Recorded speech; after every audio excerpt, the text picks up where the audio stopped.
Thanks. So we're moving on.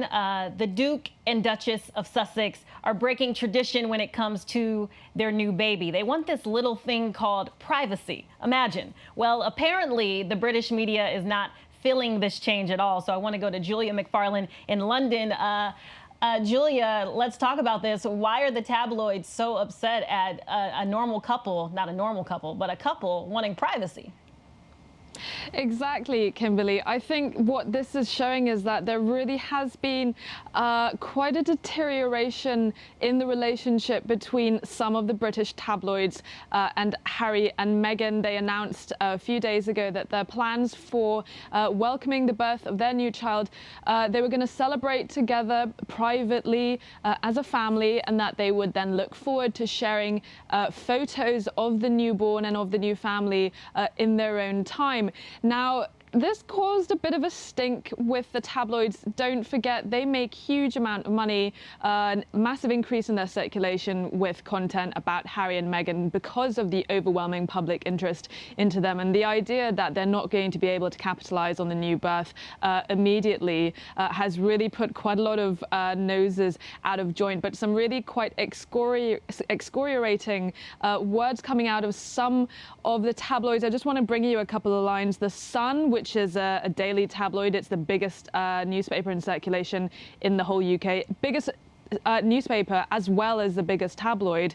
A line from their leader says that the couple were infringing on the public's royal rights by this privacy that they're hoping for their family.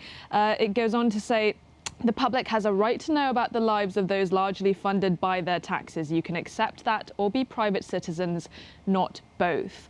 What I think is interesting is that there is a little bit of a tension in the role that Harry and Meghan are going to play. Don't forget that Harry is well at the back of the pecking order in terms of the line of succession. He comes up right after Will and Kate's children. Their child is not going to be an HRH. So any claims that, of course, there's claims that the public have a right to see the new baby, but it's not quite the same as seeing the next king as it was when Prince George was born. So there's shades of grey in this, but the tabloids are certainly not happy about their plans. And super fast, before we go, I just have to ask you, what can we expect to see?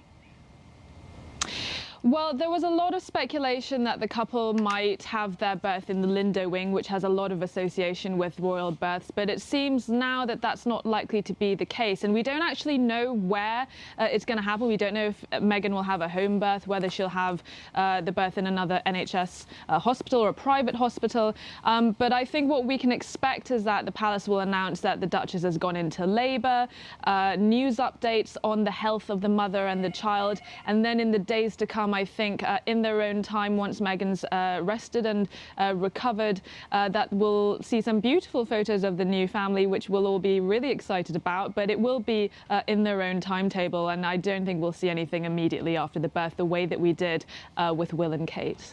All right, Julia McFarlane, thank you so much. I appreciate that. In their own time, very important. So, all right, guys, only one